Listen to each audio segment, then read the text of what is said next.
the new Miss Universe is...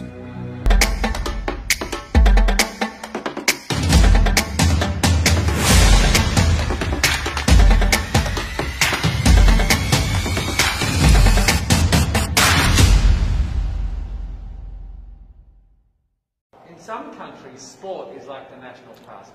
That's But in true. the Philippines, some might say that pageantry is the pastime. That's true. You know what? In the Philippines, we have pageants all over the places. Yes, we have pageants in the barangay, in school, national, local. That's why we really love Miss Universe. It's like it's giving pride and putting the Philippines back on the pedestal. That's why there's an added pressure as a candidate coming from a pageant-loving country. But it's a good pressure. I always look up to our former Miss Universe Philippines. They really did well in the competition. And now this is my time to show who I am, you know, to offer what Rabiya can show to the rest of the universe.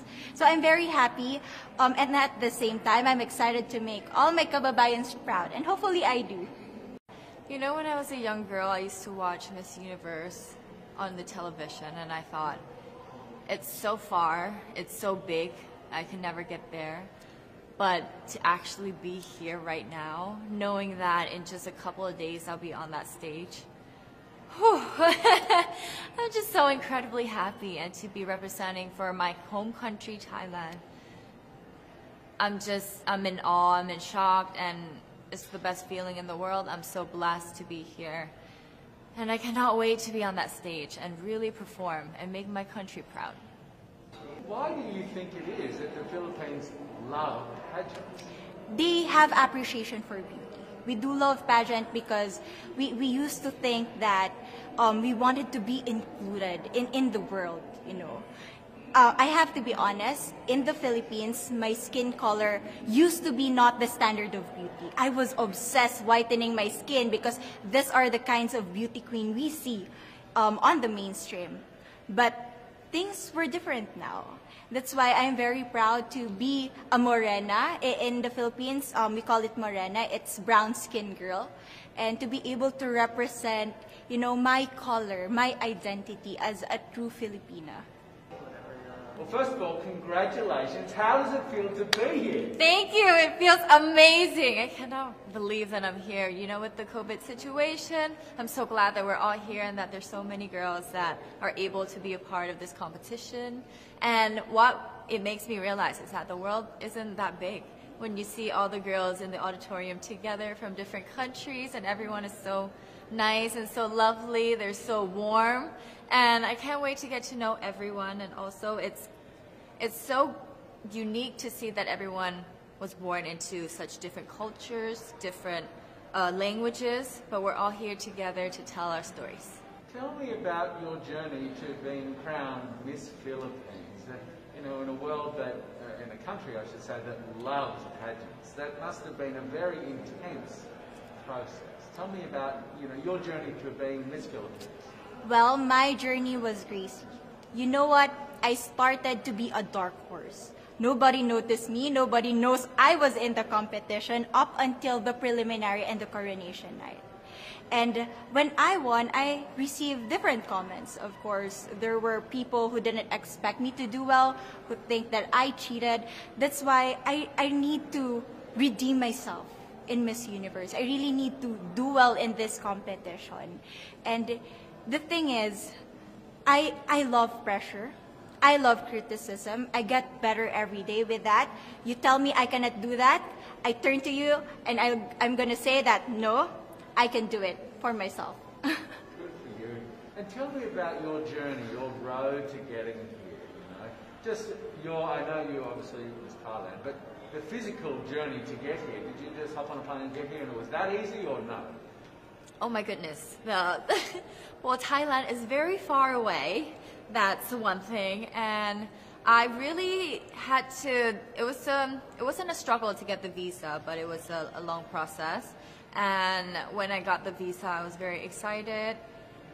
But the journey here, the physical journey, if you can believe it, it was more than 30 hours, all the way from Thailand, yes. So I had to make a stop at Istanbul. and the layover was 8 hours there. Oh my goodness. But it was so amazing. I'm so blessed that some of my teams were able to come with me as well, my national directors. So they were there to keep me company, making sure that I'm okay, and, you know, giving all the support. So how does it feel then to be on the global stage? How do you feel to be here in this moment, right now? It's crazy, but I'm overwhelmed with the support, not just from the Filipino community, but also from Thailand, Latin countries who do appreciate me as a candidate, as a person. It motivates me that I am beautiful, I can offer so much in this world, and when somebody believes in you, it gives you that extra energy to really do well and perform well.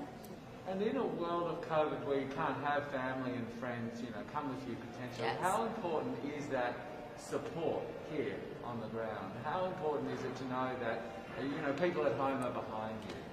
Oh my, it's absolutely everything. Knowing that you've got that support, it is the motivation that keeps me going every day. Every time I see a message online and they're saying that they're supporting Thailand, and you know, it's so nice to see the nation coming together to support their candidate, to support their representative, and it's just how a country thrives. Because we cannot thrive alone, we have to move forward together. You know, yeah. So, do you have a sense with the girls, all of the girls competing, you're competing, but is there a sense of camaraderie with all of the girls? Is there like a real spirit to, you know, sort of motivate each other to do better? You know what? I have a different idea about Miss Universe. I thought it's going to be very competitive, in a healthy way, well, of course. But now I can see every girl helping each other, from fixing those hairs, from trying to zip up those outfits. It speaks of the closeness and the kind of camaraderie that we want to have.